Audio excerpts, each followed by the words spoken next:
மத்தேயு நற்செய்தி அதிகாரம் 2 இறைவசனங்கள் 13-18 முடிய.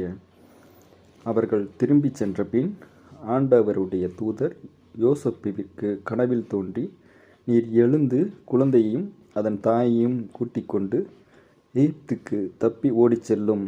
நான் உமக்குச் செல்லும் வரை அங்கேயே இரும், ஏனெனில் குழந்தையை ஏரோது கொல்வதற்காக தேடப்போகிறான் என்றார். யோசேப்பு எழுந்து குழந்தையையும் அதன் தாயையும் கூட்டிக் கொண்டு இரவிலேயே எகிப்துக்கு புறப்பட்டுச் சென்றார்.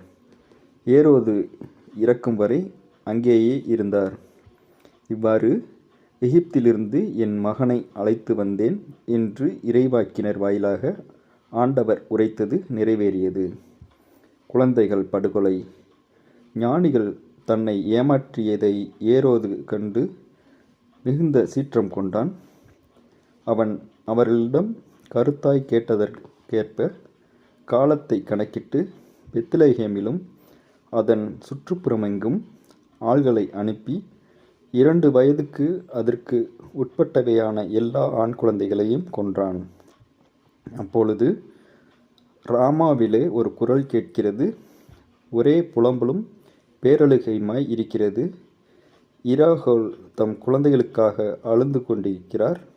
ஆறுதல் பெற அவர் மறுக்கிறார், ஏனெனில் அவர் குழந்தைகளை அவரோடு இல்லை என்று இறைவாக்கினர் எரேமியா உரைத்தது நிறைவேறியது.